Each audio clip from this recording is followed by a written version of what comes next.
Hi, yes, I'm a prior client for Mr. Davis, and I'm just here to talk about my prior case with Los Angeles DCFS. I was really jammed up with those people for false accusations and making me look like a bad parent, and I actually got my child removed for just some false accusations. I had to go online and hire the best attorney to get my kids back because they're number one to me. So I tried to go to the best lawyer I could find, and I actually did find him, and that's Mr. Davis. As soon as I went with him to his first visit, he made me feel a lot more comfortable, made me feel better. Actually gave me some fundamentals as far as what to do and what to say when the social workers are in front of your door. He made me feel a lot better, like I keep saying. He gave me some good advice.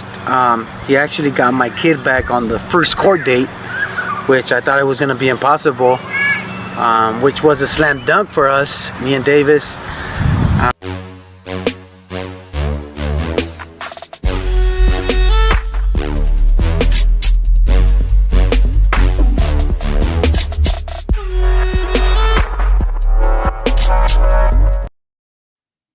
Good morning. This is Attorney Vince Davis, and these are my office hours.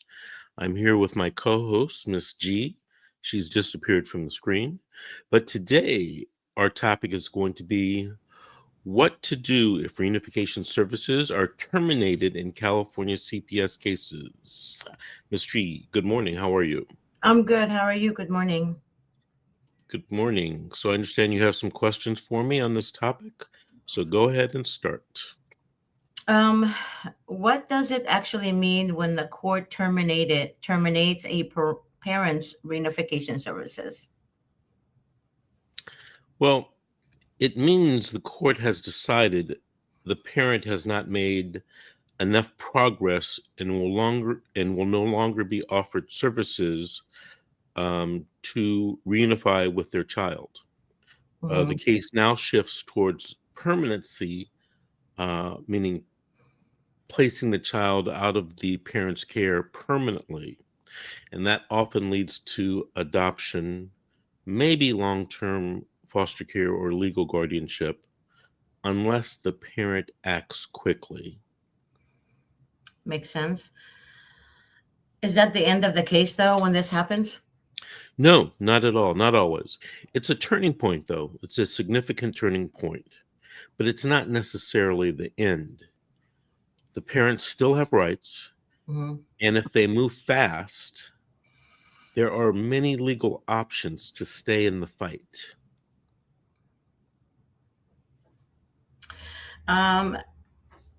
Why does the court decide to terminate reunification services? Well, it's the law. The court considers whether you've made substantial progress, quote unquote, on your case plan. And that's the case plan that the court ordered at the disposition hearing. If they believe you failed to comply, missed visits, didn't complete your services, or the child is still at risk, they'll terminate your reunification services. Oh. Can CPS influence the judge's decision? Absolutely. I know. Yep. Absolutely. The court often relies heavily on the social worker's reports. That's why documentation and rebuttals are so critical leading up to this point. And I think I told you something yesterday on yesterday's show that I don't think you realized before, that the law requires the judge to consider and accept into evidence the social worker's reports. Oh my God. Yeah. So the judge following the law doesn't have any choice. The judge must do that. That is crazy. That's why they say they have the upper hand. Absolutely. Absolutely. So you could either complain about it or come up with a strategy to be about it. Okay, got it.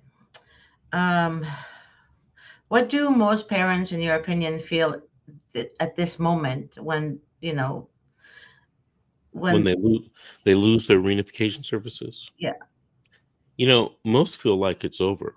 A lot of people give up. They give up, unfortunately, on their children. They feel panic, guilt, helplessness. But I always say, don't grieve. Instead, do something, act. right, Time is now your biggest enemy. You can still fight back. Many times people call you and call me, the week before or 2 days before their parental rights are going to be terminated. right, right. Had they called me 120 days before, Hmm. I could do something.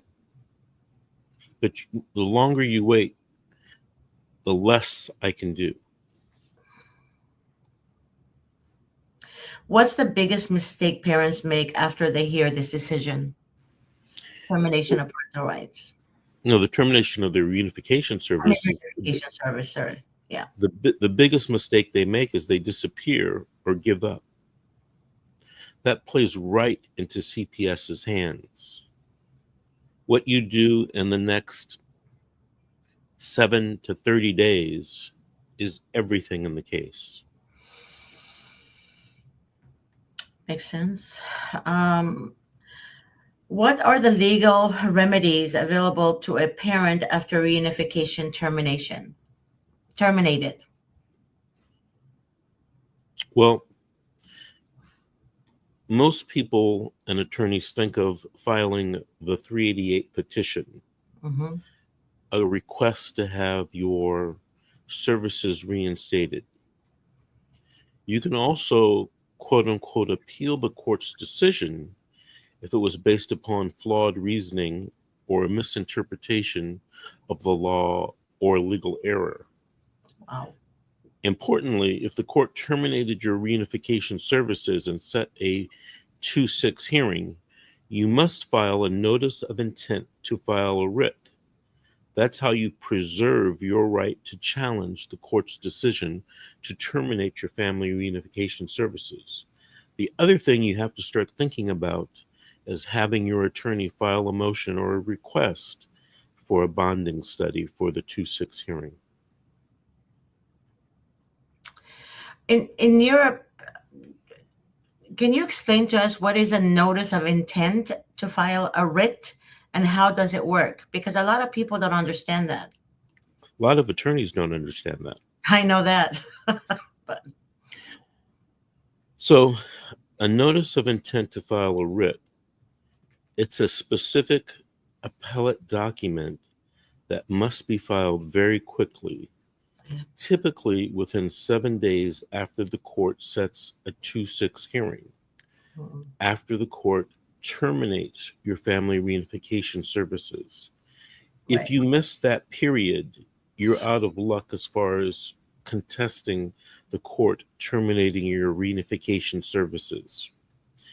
That notice that you file, I think it's 1 or 2 pages long, it's just a form. It tells the Court of Appeal and the trial court, that you intend to challenge the decision to terminate your reunification services.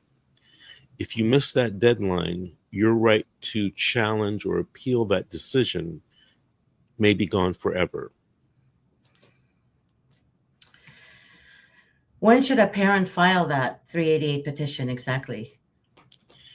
Well, it's a very strategic question. It's different from case to case, but as soon as you can demonstrate a change in circumstances, like completing a program, securing housing, or proving consistent visitation, cleaning, testing clean consistently from your drug tests.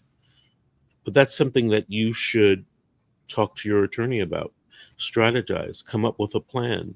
Don't do things haphazardly. Well, I honestly want to tell everyone out there that if you're watching right now and services were just terminated in your case, drop a comment right now, and Vincent will address those parents today. Okay, so I'm letting you guys know right now. Just drop your comments or questions right now, please. Drop your comments, call me. We file 388 petitions and appellate writs across California. If you're on the brink of having a 2-6 hearing to have your rights terminated, you have no time to waste. Mm-mm. No, you don't. And most of you guys know how to get a hold of me. Just call the 888 number and ask for me, or you can call me directly. Let's see. What exactly does a 388 petition ask the court to do? It asks the judge on the case to reverse a previous order he or she has made, and, for example, to reinstate reunification services. If you can show changed circumstances and that it is in the best interest of the child, the judge can change the orders he or she has previously made.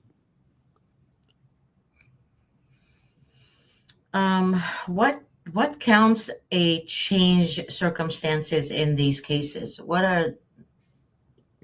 Give us examples.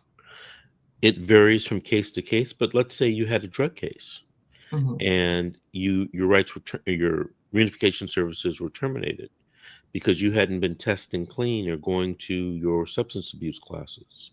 Maybe you can go a period of 2 months where you have tested clean every day. I mean, not every day, but every week.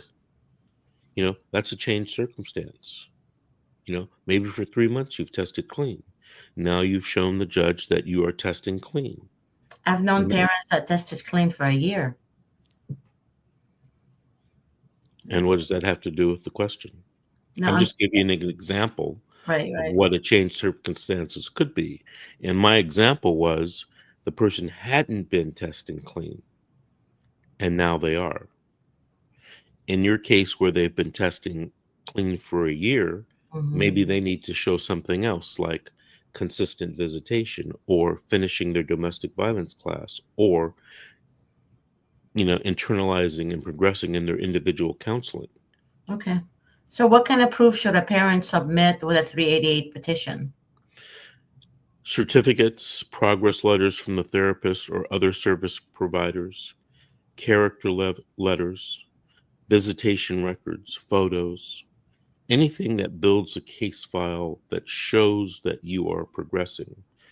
I mentioned this the other day. We filed, in a case up north, we filed a 388 that was over 200 pages. Now, remember the form itself, the 388 form that you find online, is only 4 pages long.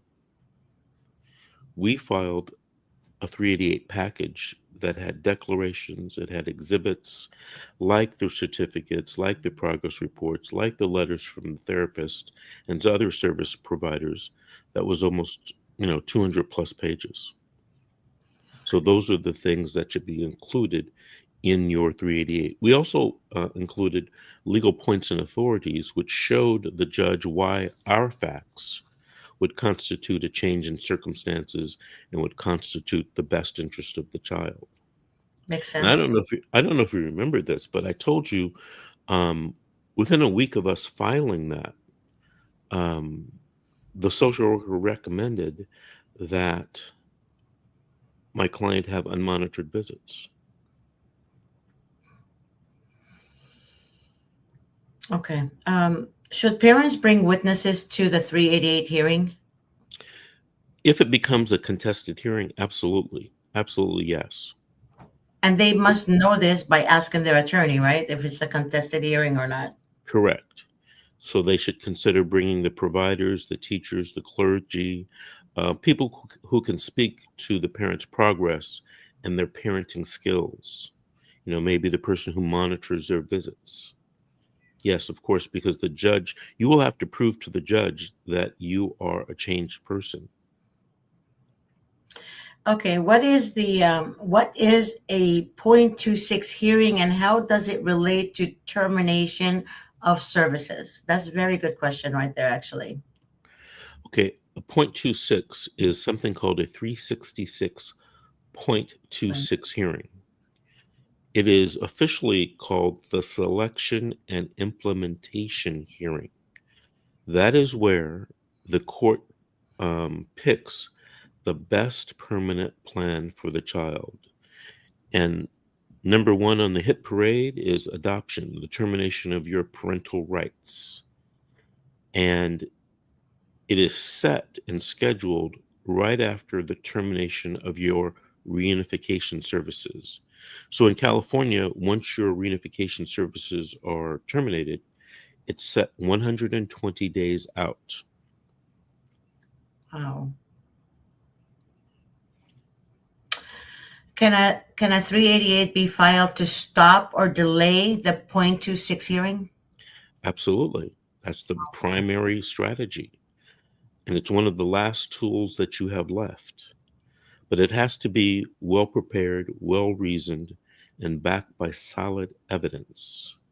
You know, people come to me or they tell me, oh, I filed a 388. And I say, hey, send it over to me. Let me look at it. And most of the time, it's just the form, the 4 pages. And a lot of times, the 4 pages have been filled out incorrectly Of course. or No. inadequately. It's like one of those things, don't try this at home. But everybody thinks they can do it alone.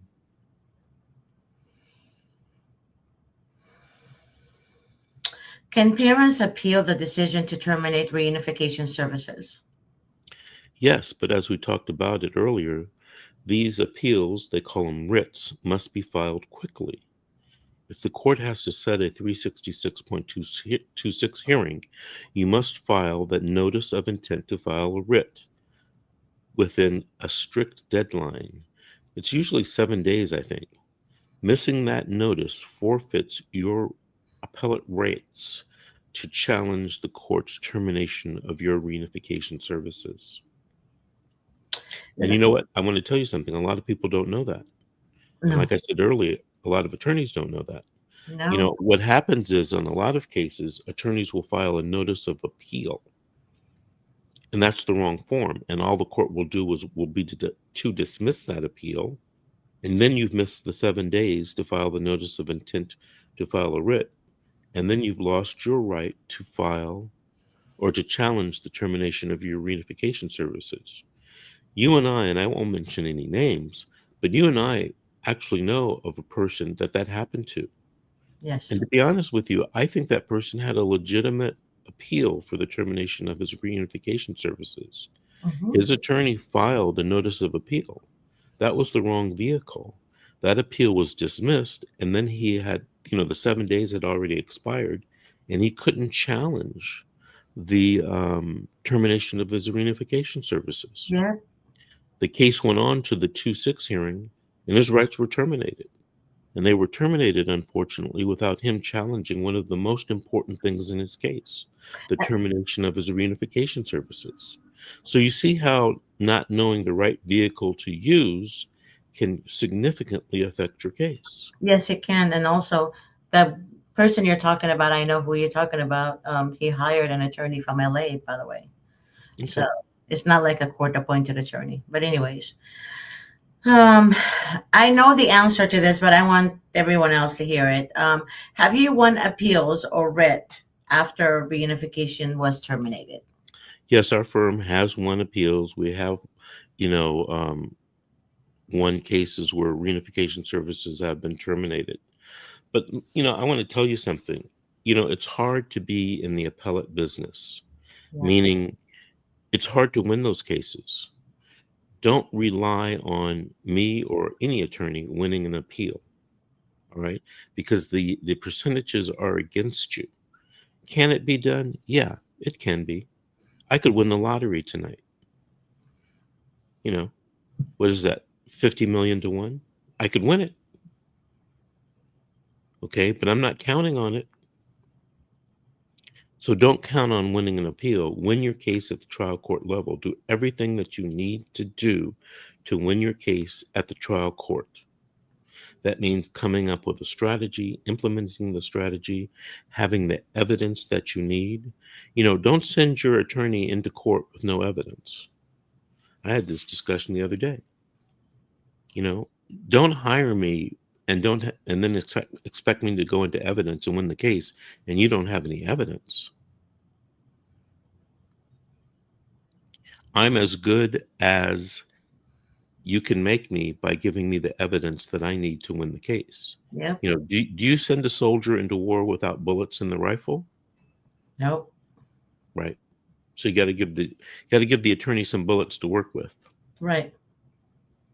And what is your message to the parents watching this who just got the terrible ruling? Of the termination of their reunification services. Yeah. Don't give up. I've seen parents win after termination of these services, but you have to act fast. You have to document everything and file the right motions or the right appellate notices. Makes In sense. a lot of cases, especially criminal cases, you can delay things, delay. You can't do that in a CPS case. No. As a matter of fact, there are statutes, laws in the CPS realm that say no continuances, no continuances, no continuances. A lot of times I get a call and they tell me, oh, the trial's tomorrow. You can just come in. I've been talking to these people for like 4 months, right? Oh, I'm going to hire you the day before trial. You can just go in and ask for a continuance. Many times I'll show up at the trial and the judge will say, Mr. Davis, if you're not ready to go, you can't come in on this case. Yep. Well, I don't even have the file. How can I be ready to do a trial? Yep. Oh, Mr. Davis, when I was doing my criminal case, they got an automatic continuance. Yeah, that was criminal court. Different laws, different interests, different rationales. It's easy to get a continuance in criminal court. It ain't easy to get a continuance in juvenile court. So don't think that an attorney can just easily get a continuance. My God.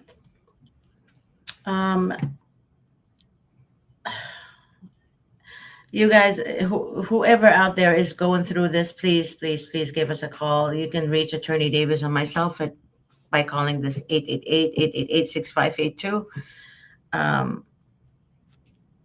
Please call and we will help you as much as we can to get your rights back. I hope you're not too late. But is there such thing as too late when they lose their parental rights? I mean, what I'm saying is it's not too late, right? It's not too late. Well, everything is relative.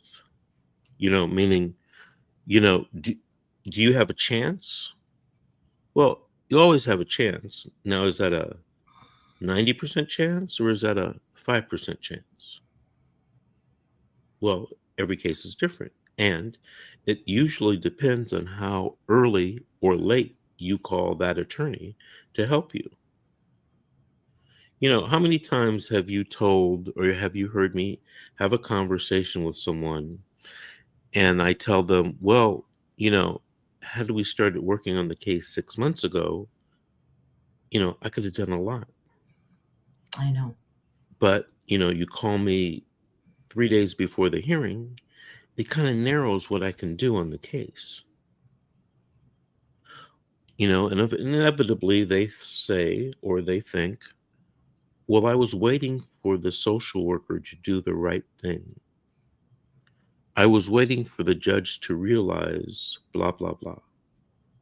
And it's always like that. Yeah. I was waiting for my court-appointed attorney to do blah, blah, blah. Or social I worker. was waiting. Yeah. I was waiting to finish my drug testing. I was waiting to finish my domestic violence counseling. Everybody's waiting to see that miracle happen. I don't know if you watch professional sports like professional football. The best defense is a good offense. And what I see in a lot of these cases is people are sitting back, just waiting for things to change. Things aren't going to change unless you step up and go on the offensive. These are court cases, all right? They're not, let's be fair to Vince, or let's be fair to the parent. you have to do something. You have to take action. Okay, can we kind of answer or address a few things, a few questions or a few statements that's written by viewers? Sure, go ahead. Tony, Tony said, where is it? I'm going into court with court papers I just received. And Tony also said, I don't have a lawyer. I'm assuming, Tony, this is your first court hearing, right, Davis? How Uh, would I know? what I'm saying is usually if she doesn't have a lawyer yet, that means it's the first court hearing. And Well, if she's in California, that's probably true, but who knows what they do in other states? true. Someone from another state, I forgot what state it was, called me the other day and said, "Well, they don't give lawyers in my state," which I was kind of surprised because I thought it was a constitutional thing, but it was a state in the South. I don't want to misstate the state's name, but yeah, she said in my state we don't automatically get free lawyers in CPS cases. I was kind of shocked.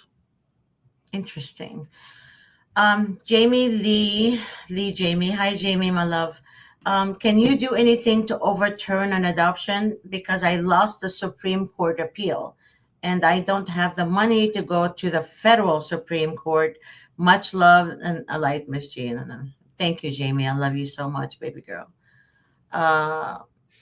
Well, talking theoretically, the answer is yes. Talking realistically, the answer is probably no. I know Jamie personally. She's such a good person, such a good mom. So sad. My rights were terminated. I appealed everything from the reunification to adoption and from trial court to superior court to Supreme Court. Wow. What would you tell people that don't have the money to hire an attorney? What about the coaching? Remember the coaching package that you do, which is a lot less than hiring me fully.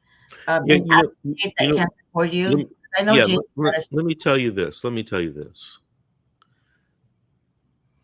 That would be great, but I'm going to say this, and I know you're going to disagree with me. Okay. Most people that can afford to hire a private attorney have to learn how to work with their court-appointed attorney. That's it. What? They have to learn how to work with their court-appointed attorney. What the? You can't afford an attorney. So what are you going to do? You're going to just complain? You're going to, talk about what the attorney doesn't do or, should do? I told this to somebody the other day, and I want you to listen to this carefully. Everyone that gets a court-appointed attorney expects that they're getting Johnny Cochran. That's what they expect. That's not what the law says they get. The law says they get a warm body that's generally competent in this area of law. Now, that's a far cry from Johnny Cochran. So when they get just the generally competent person, the warm body, they're disappointed that they're not standing on the counsel table stomping their feet. Now, that disappointment comes across in their dealings with that court-appointed attorney. Right. Court-appointed attorneys are human beings. If you're not, getting along and showing, appreciation, in the back of their mind, maybe they're not giving you the love you think you should be getting. So I should probably do a course on how to get along with your court-appointed attorney, how to get the most out of your court-appointed attorney. I've seen people turn around their relationship with their court-appointed attorney and do very well. I've seen people not get along with their court-appointed attorney and crash and burn. Crash and burn. You know what I mean, Miss G? No, I don't. That happened to you. No, not at all. What I'm saying to you is that you're saying this to people who are listening, and it's not true because no matter what you do It's for the, how many cases have you done? it's not that. It's the court Tell appointed. me. Tell me how many cases you've done, because I've done thousands. Okay. I'm not going to debate with 30 years ago, I was a court-appointed attorney. 35 years ago, I was a you. Well, that court-appointed was attorney. 35 years ago. Right now, But I see it every day when I go to court. I see oh, court-appointed attorneys all the time doing cases. all right. I talk to them. I listen to what they say. I talk to people all the time who have court-appointed attorneys. Look, if you can't hire an attorney privately, the only thing you have is your court-appointed attorney. You cannot do the case by yourself. That's the bottom line. So you have two choices. Get along with your court-appointed attorney or hire a private attorney. That's it. Then do a segment on how to get along with your court appointed attorney. I've been thinking about doing a course on how to get along with your court-appointed attorney. I think it's best because they come out very strong and they're so disrespectful to parents. I listened to an audio of a court appointed attorney and a mother. The way he interacts with the mom is so horrible. He called her stupid. He told her horrible things to trigger her or something like that. And the mother was remaining cool. That's in New York, by the way. The mother remained cool, and she asked him, why are you speaking to me like that? You don't even know me. He said, all these allegations, and yeah, you're never going to see your child, you're never going to see your kid again. So how do you tell people to handle that? Is there a strategy to handle stupid court-appointed attorneys who are bankrupt from themselves? I mean, yeah, there is. There right. definitely is. I suggest. It has more to do. It has more to do with your ability to deal with people than it does with the law. You need to have the ability to deal with demonic people, right? So I think you should do that, Vincent. Honestly, it's going to help a lot of parents because some of those court-appointed attorneys are horrible people. Horrible. And this is the other thing. I have a video, 1 or 2 videos on the YouTube channel that tell you how to get a new court-appointed attorney if you don't like the one you have. And I was looking at this is about a couple months ago. I was looking at the stats on the views on different videos that we have. That video is probably you would think that would be one of the highest viewed videos of all time. It's not. Here I am telling you, if you don't like your court-appointed attorney, how you get a new court-appointed attorney. For whatever reason, it's not a high-ranked video. So okay, so let's go to Tony because this is concerning me. So I'm right. Today's her first hearing. She said, as we're talking and texting, this is my new appointed lawyer, just now calls me. Can I request to postpone of this modification that CPS wants? My son is in the ER. They refuse to let me see him, talk to him. Are trying to put him with grandparents or psychiatric facility. Was there a question in there? I thought there was, but I guess I missed that part.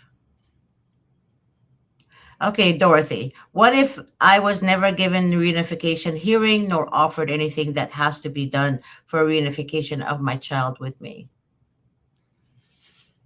Well, there are some cases where the court orders that you not be given reunification services. There are some cases like that.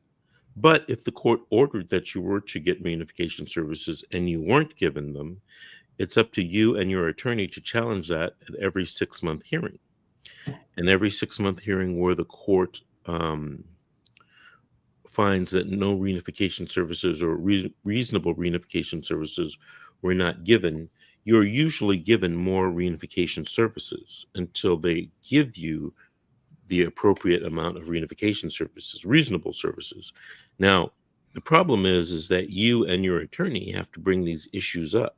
Right. Now, if your attorney doesn't bring them up, you're going to have to tell the attorney to bring them up. If you don't know to bring that up to your attorney, you're going to have to learn that. Because as I've told you, the rule of law in our country, unfortunately, is ignorance is no excuse. You know, that's one of the reasons why I did that YouTube channel, or I do the YouTube channels, to try to tell people, you know, generally what the issues are in these cases, because most people don't know. You know, I don't know if it was you, Ms. G, or I was telling somebody. No, I was telling a new client this. You know, when I first found out about these cases, CPS cases, I was working at a law firm. And another lawyer that I work with was going to do CPS or juvenile dependency cases as a court-appointed attorney. Number one, I never heard of court-appointed attorneys. And I had already been a lawyer 3 years. I'm like, what's that? Number two, he told me, oh, that juvenile dependency is where they take away kids from parents. And I'm like, Mike, that's unconstitutional. That's impossible. They can't take kids from parents. I'm already a lawyer, 3 years. I'd never heard of such a thing. So I'm not surprised that this is all brand new to people, to parents. I didn't know. How are they going to know? We know the law doesn't care. Ignorance is no excuse. Christina said, my court appointed would not file a 388. Reason it was important. I had a home and I had statements against lies, and I still have that paper. He said judge would not allow it. So basically the judge would not allow to file a 388. How is that possible if you told me that a 388, once it's filed, you have to have a hearing on that, whether the judge approves of it or not, right? No. Okay, if you file a 388, the judge gets to decide right from the beginning whether to grant you what they call a prima facie hearing or to just deny it outright. If it's denied outright, you have to appeal it. If you're granted a prima facie hearing, that's where a hearing is to decide if you get an evidentiary hearing. If the judge decides you don't get an evidentiary hearing, you can appeal that. If the judge says, okay, we'll give you an evidentiary hearing, Davis, and you go to the evidentiary hearing and you win, you get what you asked for in the 388. If you lose, you got to appeal that. Now notice, you could go file your 388, the judge could grant it and give you a prima facie. You go to the prima facie, the judge could grant it and get an evidentiary hearing. You go to evidentiary hearing and you could lose. So you could win 2 of the 3 and still lose. It's kind of a step program. It's like you're jumping through hoops. But you got to keep jumping because they got your kids. Hey, Vincent, I have a question. And this really is really pissing me off. A lot of judges, I've noticed, they, you know how they have to have a background check for foster homes and all that stuff. There's a lot of judges who, CPS workers who place children in sex offenders' homes. Meaning, No, they're not. No, they're not. It's not true. There's not a lot. Has it ever happened? Yes, I believe that it has. So why would you say it's not true? Because I've been on thousands of cases. I said it can happen, and I believe that it probably has happened, but it's not a lot.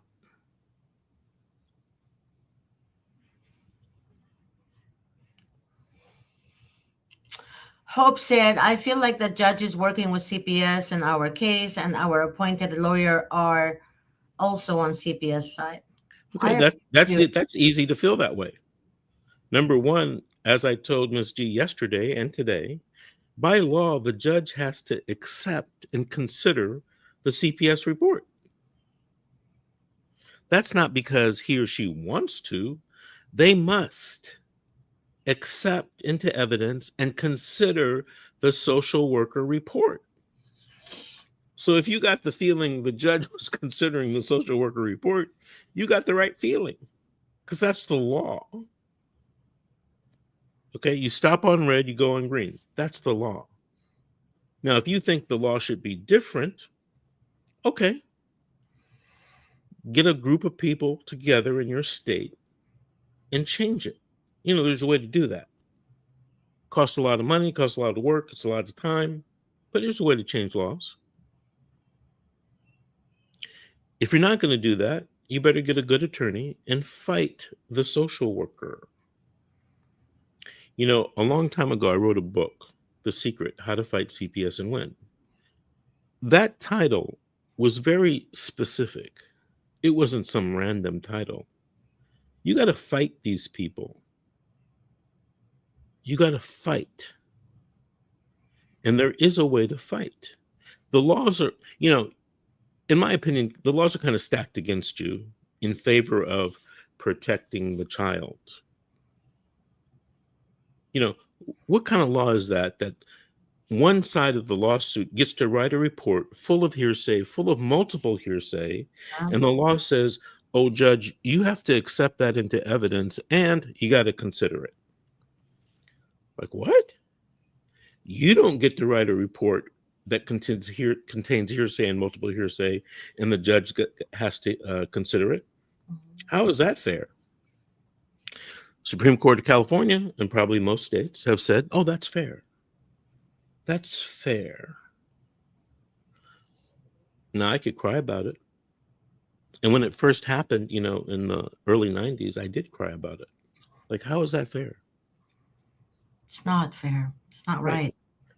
And I cried about it. But you know what I realized? Crying about it didn't change anything. So I figured out, if they're going to stack the decks against me, how can I win? There's still a way to win. That's what you got to realize. Still a way to win.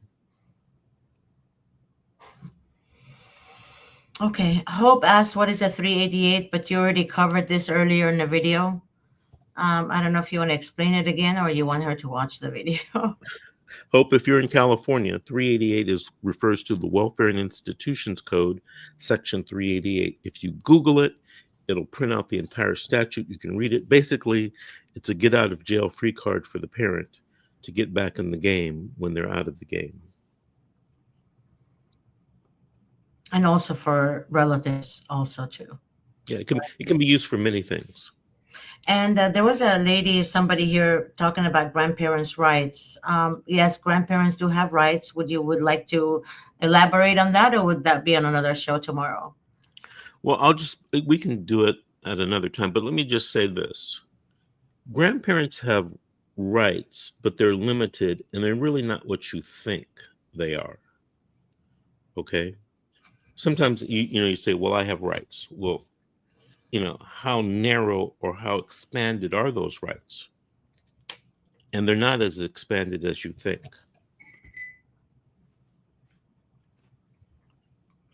Okay. All right. I guess we're done here. Oh, wow. Look what time it is. Yeah.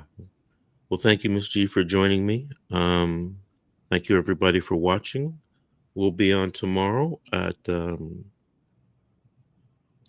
6. Well, wait a minute. Tomorrow is Saturday. We might be on a later or even earlier edition tomorrow. But we'll see.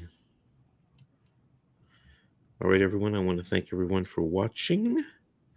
If you have any questions, get them written down so you can come and post them in our comment section. Ms. G, thank you very much for getting up early and joining me this morning. You're welcome. And we'll see everybody tomorrow on our office hours. Have a good day. Bye-bye. And from there, he just actually got my case eliminated out of that courtroom in about 3 months. So I'm here to advertise Mr. Davis and to tell the parents that he's on top of the food chain as far as lawyers, and I totally recommend Mr. Davis to any family out there. Thank you.